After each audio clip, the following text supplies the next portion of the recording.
I mean, it's up to you. I'm doing a trade. This is not a seller buy recommendation, but if you're buying for a long term, you should be just buying, period, right? This is an opportunity of a lifetime to get it below 70K because Kramer came out and told you, yeah, and it's sell. It's topped out. Sell at 72, 79 too, right? It's where Kramer told you, get out. I really think this guy is going to, like, what did he say? 79 too? 79, yeah, 79,200. I don't know why he chose that number. It was interesting. 79,200. I wonder if there's any kind of like key number support. Yeah, don't worry about it.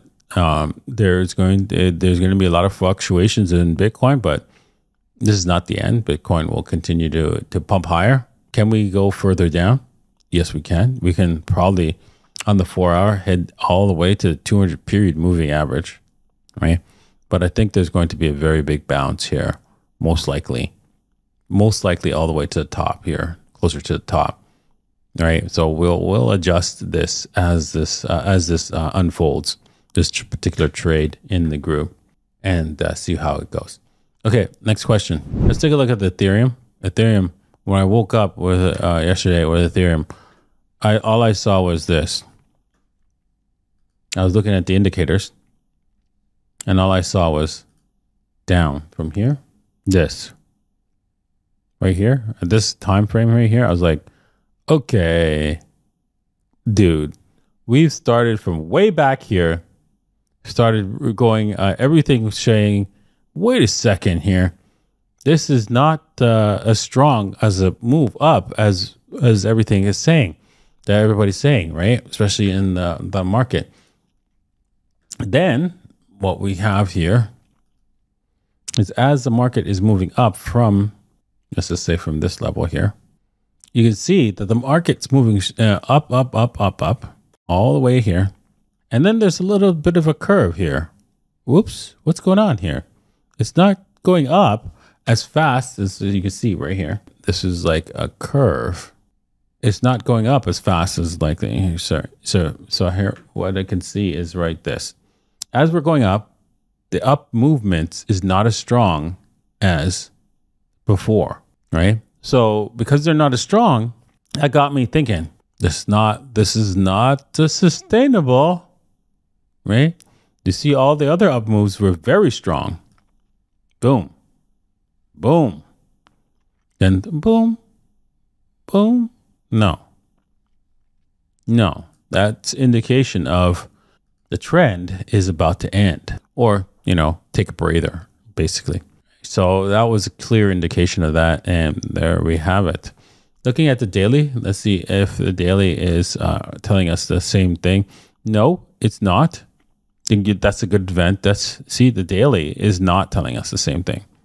So this move is probably just, a temporary breakdown. So you can see that we can probably go a lot higher with big Ethereum, which is crazy if you ask me. Absolutely insane.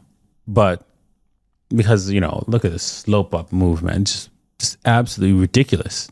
But there's more move to be made here, even though we're taking a break on the daily. Like the daily indicators are like, yeah, so it's saying, yeah, we got more, right? So we're good to go on the daily. And so, yeah, we're going to see Bitcoin and Ethereum. Probably Ethereum. I haven't seen the daily on Ethereum, but I'm pretty sure the daily says, yeah, more. Looks like Shiba has broken a key support level. Unfortunately, if Shiba, if you should get out, you're done. Shiba is done, right? It will be a miracle if Shiba comes out of this move, this death spiral move here. Absolute miracle. Oops. So this trade, I told you guys, kind of risky to do this, right? But if you wanted to, that's where it was. I told you the entry point would have been up here, but I saw it. Okay, if you want to take the risk, that's why I said I did this particular trade. If you wanted to take this risk, you could have done that. It kind of faked you out, but it was not quite clear that this was going to happen until we broke a level above the 35.26 on the Shiba. Said that, and this is where we are. So that you lost there on that Shiba trade. It is what it is. I was hoping to see that, because we were on this trend line here, that it was not going to come back into this trend line. We actually broke out of it, but no, it was a fake out. And this fake out, a failed move equals a fast move in the opposite direction. And the odds that we are not going to break down after this have flipped against you, right? Not saying that I'm absolutely correct on this. I'm not saying that. What I am saying is the probabilities are as such that we are going to continue to break down further on Shiba. We're going to break down heavily and probably be down to the 24-ish area right around here, or 22, 24, somewhere in this area right here. Maybe if you're lucky, we'll just only bounce off the breakout level here. If we do, then you can probably, we could talk about some other big movement higher. But other than that, we have to bounce heavily off of this breakout movement. If you take a look at the Fibonacci levels and see if that's a significant Fib movement. Ooh, yeah, there it is, 61.8.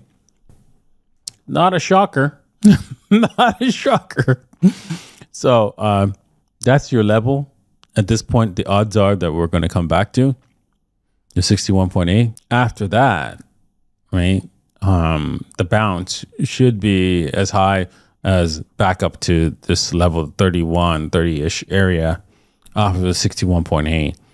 If you want to talk about it going higher than that, odds are very low on that. Odds are very low. Right? Now, this time around, right? It will go higher eventually, right? I think we'll come back to 88.6. 88.6. And then we'll do another run that will probably go higher than this levels here, which is the 45. Yeah, so if we come back to 78.6, we'll probably bounce up to 30,000, then come all the way down to 88.6, and then that's it. You have to wait a little while, and then we're probably sometime in 2025 back above the 45.75 area for Shiba. Now, this could happen this year too, because Shibarium is a layer 2, and layer 2s will catch a bid, and so Shiba might reverse its course off the 61.8 or 78.6 before it actually comes all the way down here. So most likely the 61.8, and then we're stuck in a range here up here, and that would be perfect. That would be the best case scenario for Shiba.